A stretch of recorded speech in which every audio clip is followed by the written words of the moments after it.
Welcome back, everyone. Great to be with you. Excited for our third study of Miketz. Very exciting. And especially today being the 20th day of the Omer. 20th day connects us to the energy of Yesod of Tiferet, which is a very, very powerful level, very much related to what we're going to be discussing today.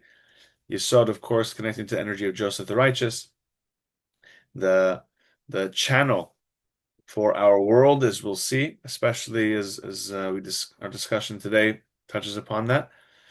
And as we begin our study, as always, our intention is to open up our hearts, to experience deep transformation, change on the deepest of levels within us, to reveal the great light of our soul, to be who we're meant to be.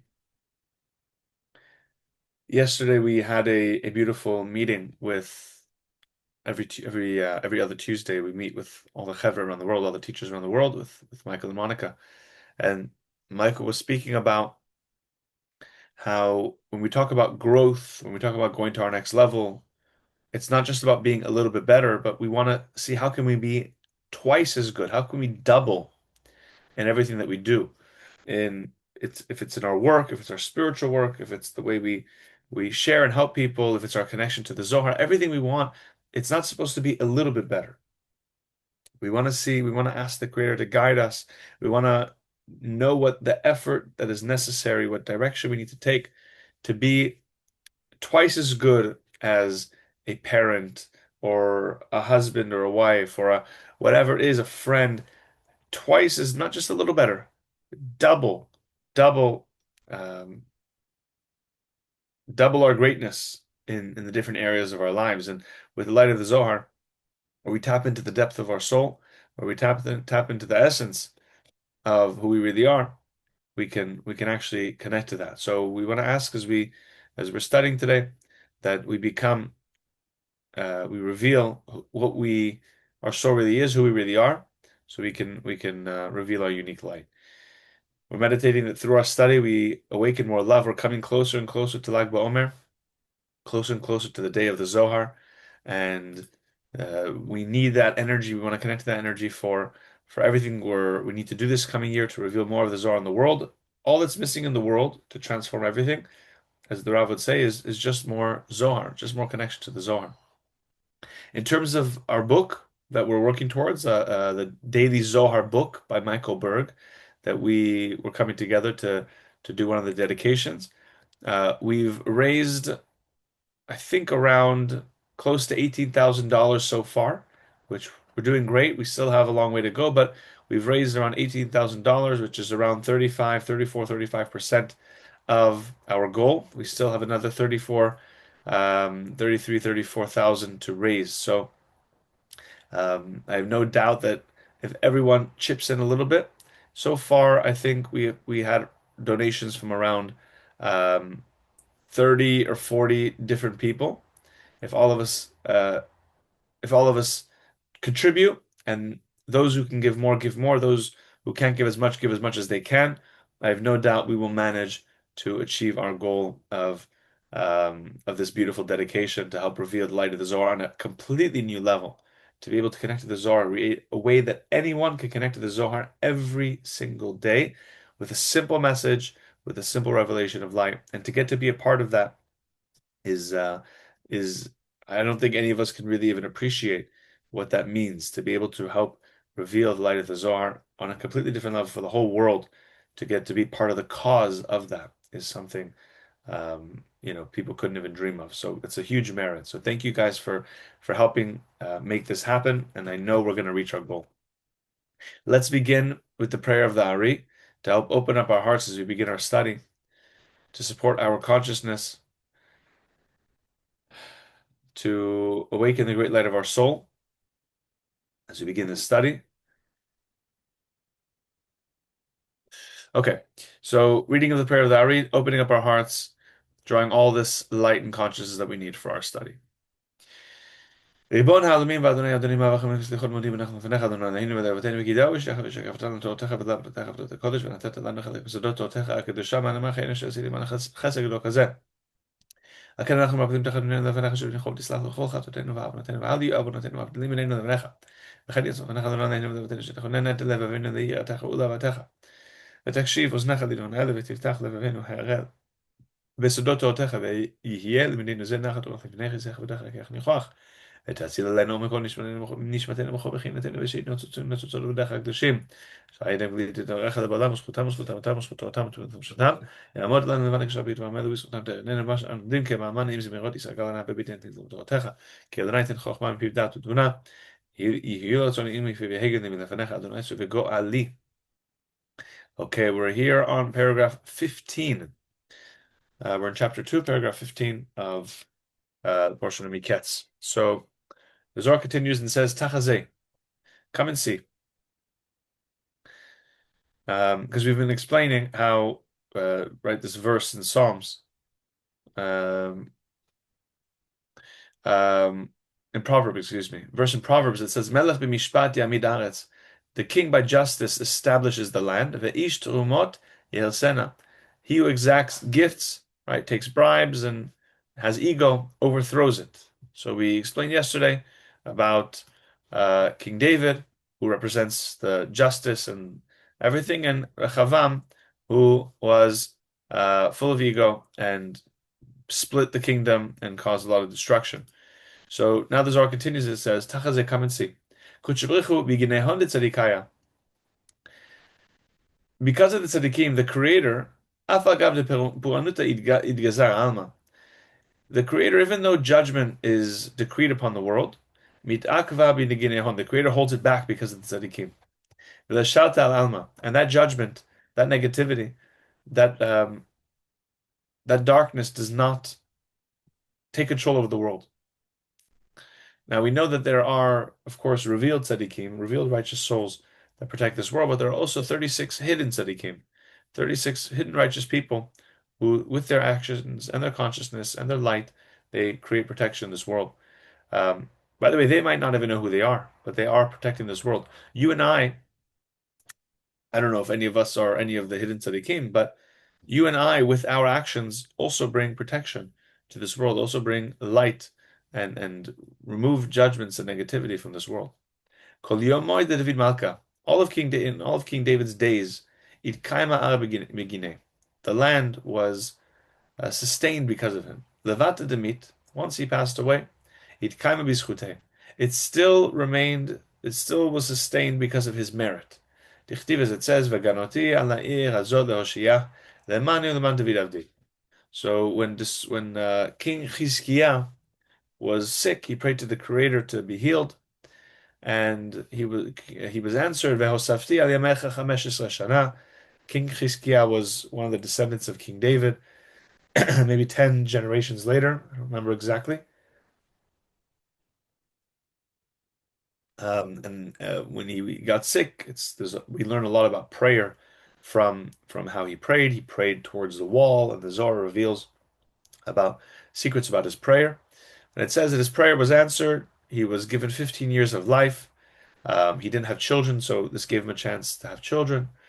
Um, and it says, "Veganoti ala irazot," as the Zohar quotes here, "I will protect this city, lemani, for my sake," the Creator says, "uleman David avdi," and for the sake of my servant David. Right. So protection and everything was granted to him and to his country because of King David.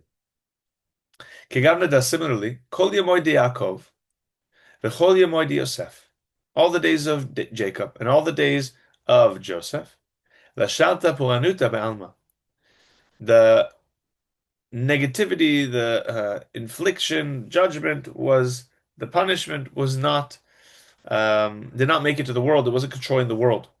And specifically, the Zohar here is talking about the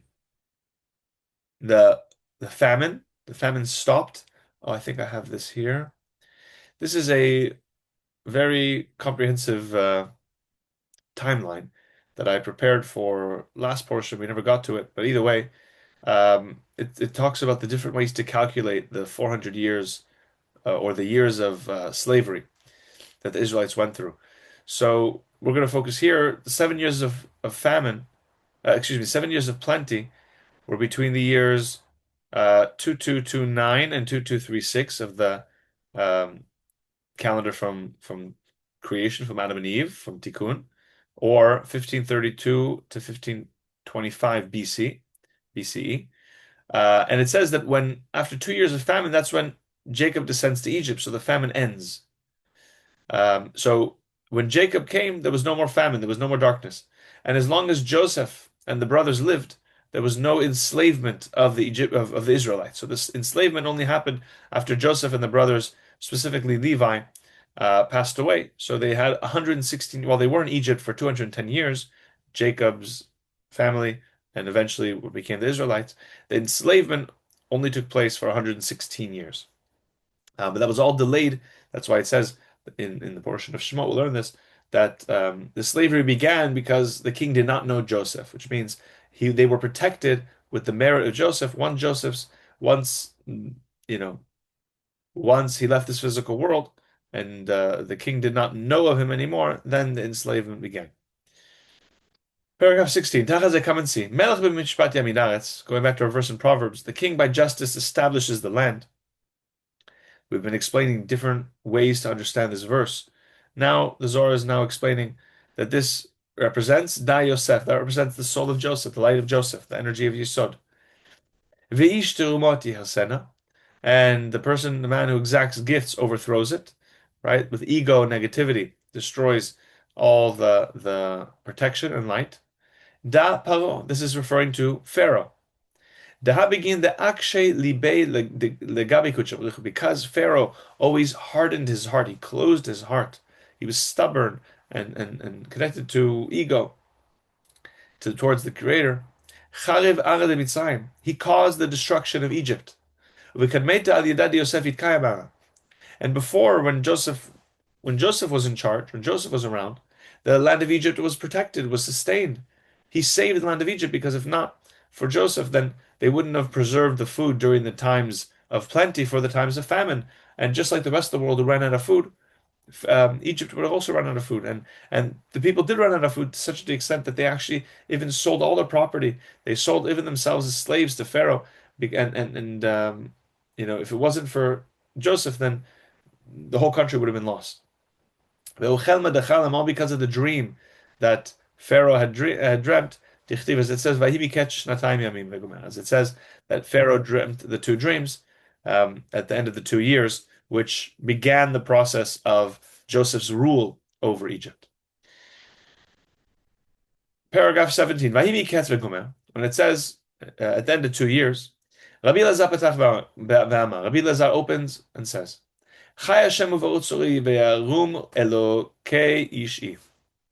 quoting a verse in Psalm 18. This is a beautiful psalm of David that is similar to the Song of the Sea. So this is one of the songs of David in Psalms, with beautiful praise and beautiful revelations.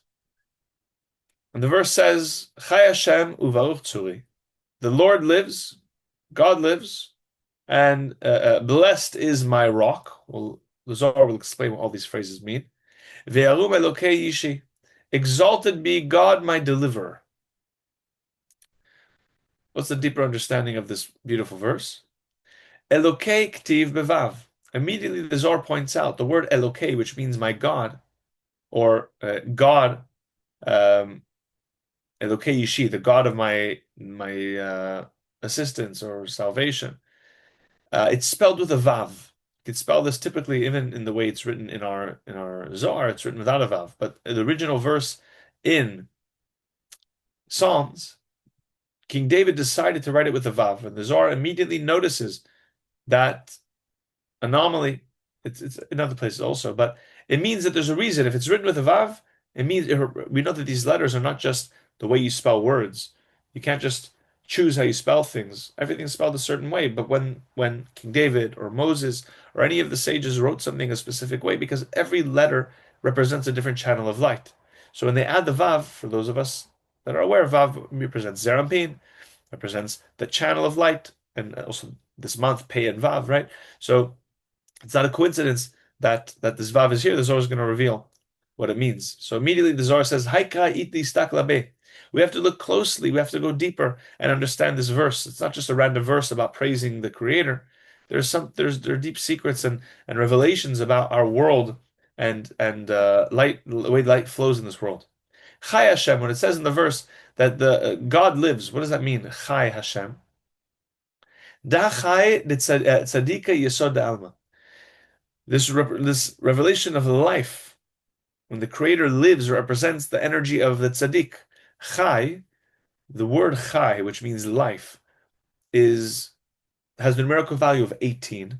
18 is the numerical value of 3 times 6.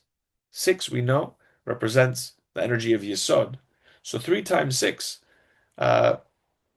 is the revelation of 18, represents Chai. It's this flow of the tzaddik, represents the Yesod, foundation of this world, the Chai ha'olami, Chai de'almin, which represents the life of the worlds. So the Yesod of Zerampin is the source of life for the worlds, as the Zohar will soon explain more.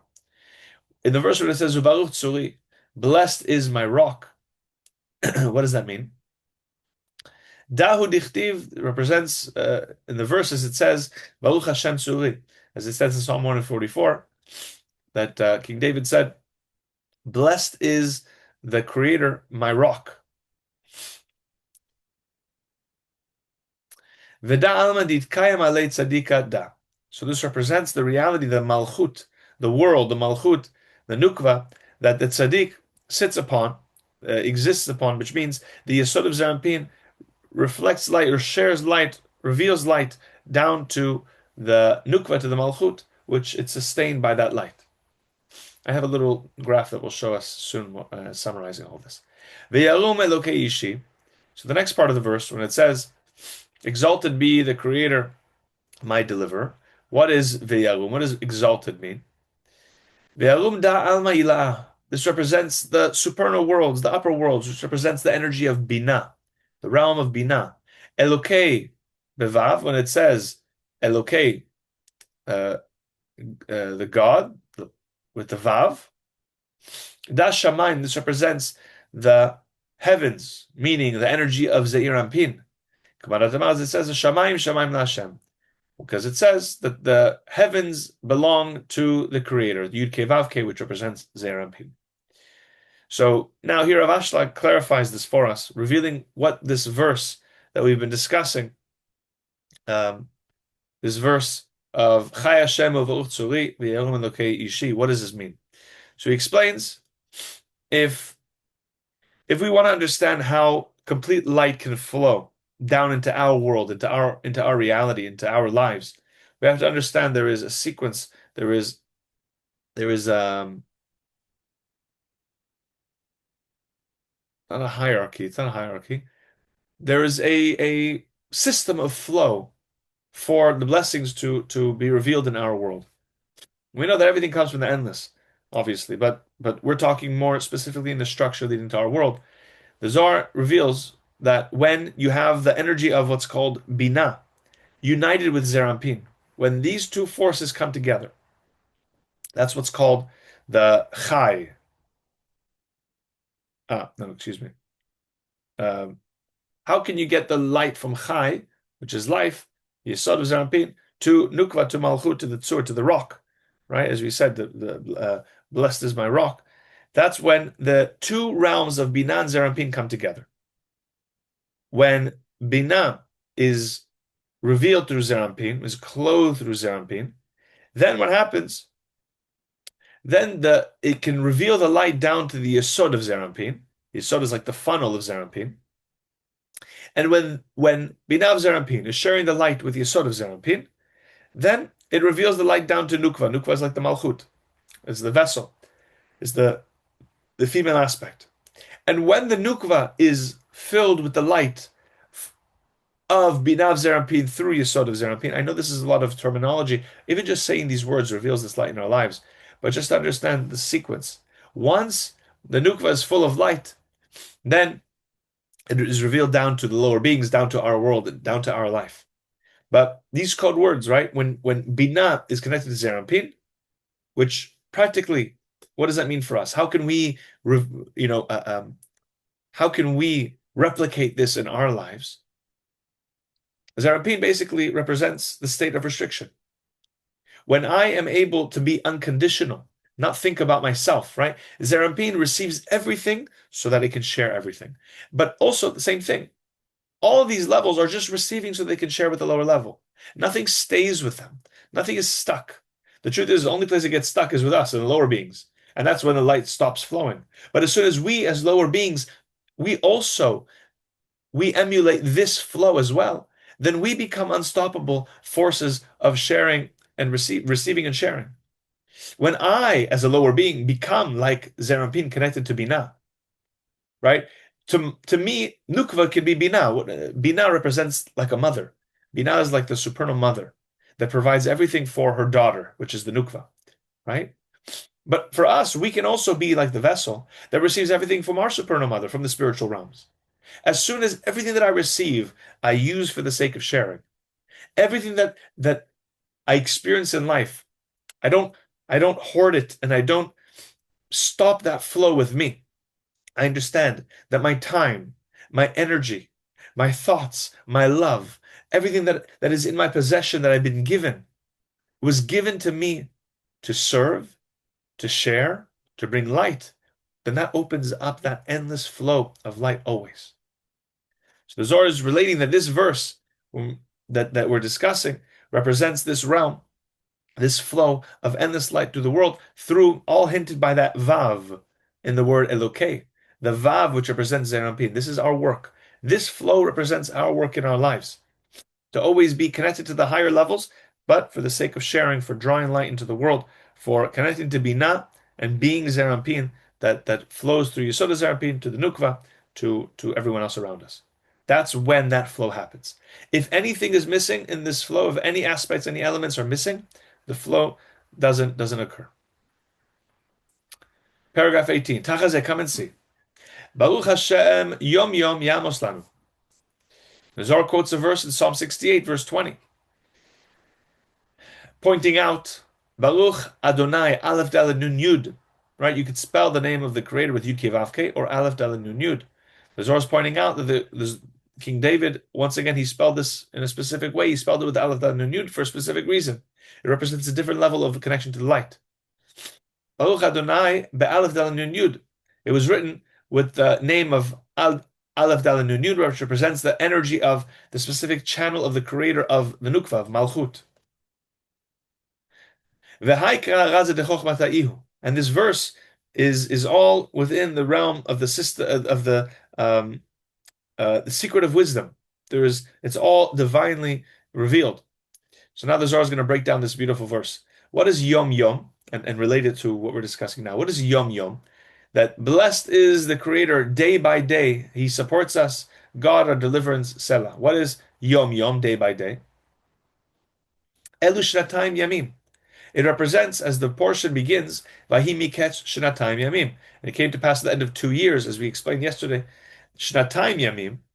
The phrasing is very strange. We don't use this. We don't speak like this because it's not like this in English. But this is biblical, grammar, I guess. Shnatayim means 2 years, but Yamim means days. So it's like two. I don't even know how to translate it. Literally, I forgot what I said yesterday. What does it say here? Yeah, 2 years days. 2 years days. That's how you would translate it literally. 2 years days. So what are these 2 years days? It represents the Yom Yom, as we said over here. Baruch Hashem Yom Yom. These 2 days represent this revelation of the 2 years. So what are these 2 years? What are these 2 realms that we're talking about? It represents these 2 levels of how Nukva is blessed, receives this abundance, this light through the connection of these 2 days, these 2 levels, Binah and Zerampin. When these 2 levels come together, then all the flow is open. So that's why it says at the end of 2 years, these 2 years days represents these 2 realms of Binah and Zerampin coming together to allow for the light to shine and flow down to the world. And that's why it says, it says, Vahimi Ketchnatayim Yamim.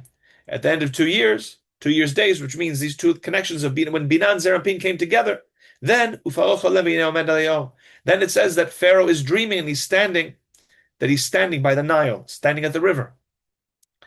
There's a secret here. Kamadit Mar da Yosef, as we explained, that this river, the Naharada Yosef Tzaddik, that this river represents Joseph standing by the river. The river represents the energy of Yesod, the energy of the Tzaddik, the energy of flow. It represents, as we explained, this flow of when Binah and Zerampin come together, that everything flows down to the world. And that's why Rav Shakir adds, clarifying all of this, that once that the Nukva Malchut only receives from Yesod once these two levels of Binah and Zerampin come together. And that's why the verse says, Baruch Hashem, blessed is Aleph Dal Nun Yud, because of the Yom Yom from these two levels, right? Aleph Dal Nun represents the Nukva. When does the Malchut receive? It's when there's a connection of Yom Yom, of the day, which represents Binah and Zerampin, that flows down through Yesod. And that's why it says, let's go back to that verse so we can see that inside. Where is that verse? So let's break it down. Blessed Baruch Hashem Adonam. Blessed is the Creator. Adonai again represents the Nukva. How is the Nukva? How is the Malchut blessed? It's when there's a connection of Yom Yom, when there's a connection of these two levels of Binah and Zerampin. Then what happens? Yamos lanu hakel yishotenu selah. He supports us. Hakel represents the energy of mercy, represents the abundance, the malchut that is blessed and has assistance. And that's why it says that Pharaoh is standing at the river. That Pharaoh is at the river represents that all the light of the river, the Yesod, flows and shines into the malchut. And that's why, as we'll see, Pharaoh dreams of the 7 cows. As we'll see what that means, represents the 7 levels of the malchut. Paragraph 19. So it says, and it says that, what is the dream that Pharaoh sees? He sees that from the river, from the Nile, come 7 beautiful, healthy, well-favored cows. Right? So he's standing at the river, he sees, it's not 7, I know, but imagine there's 2 more behind here. 7 healthy cows coming from this river. What does the Hineminayo? What does it mean came from the river?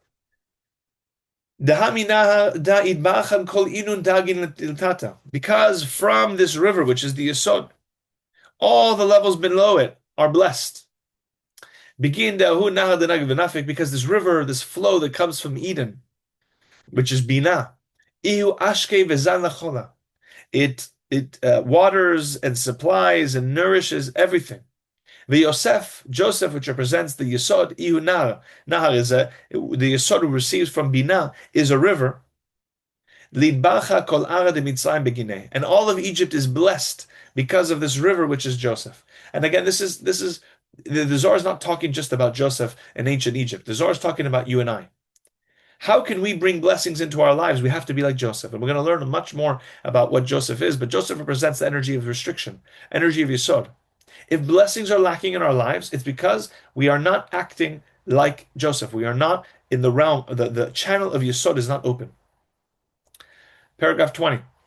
Come and see. This river, which is the energy of Yesod, 7 levels, which represents the Malchut, Malchut, that are within it, they spread down and they come down from the realm of the world of Bria. These represent the nourishment that comes down from these higher levels. These represent the healthy cows. They represent the flow and abundance that's experienced down below. And it says that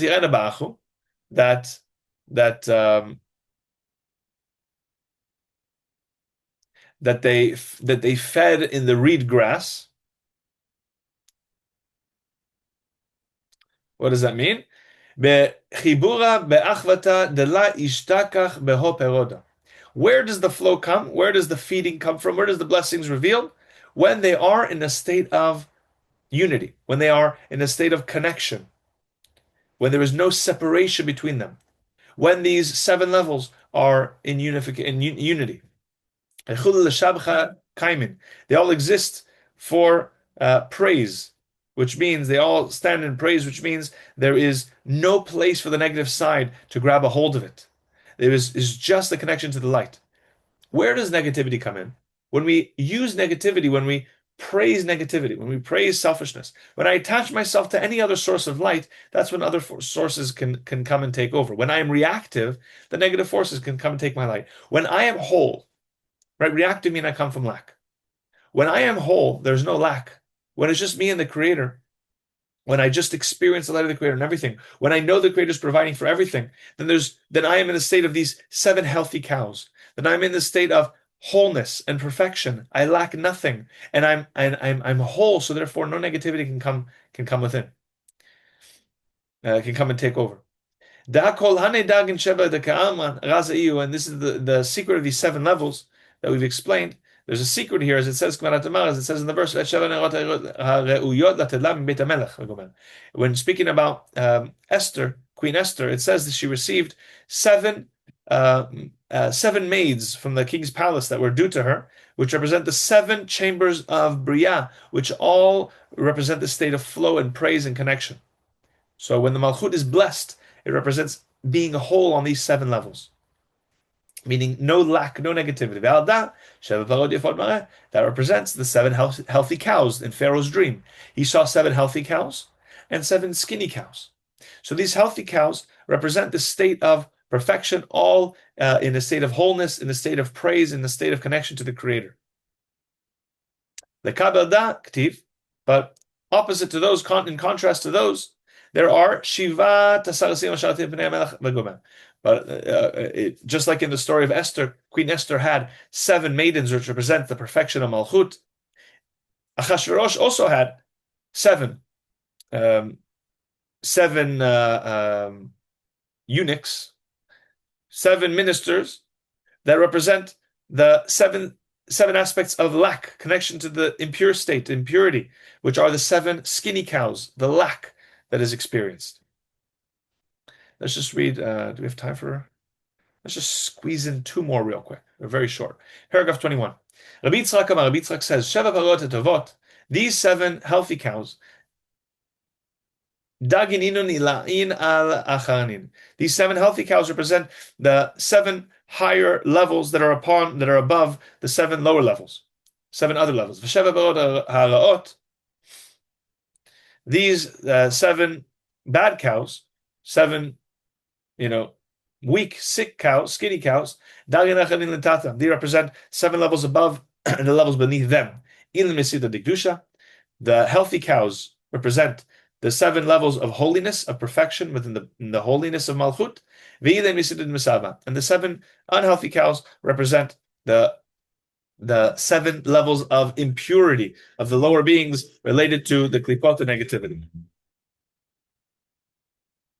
Okay, we'll save this for tomorrow when we start to speak about the seven grains, the second dream that Pharaoh had of the seven skinny and seven healthy grains. So we'll continue tomorrow, paragraph 22. Thank you guys for joining us. Let's again remember our work is Zerampin. Our work is to connect to the endless light.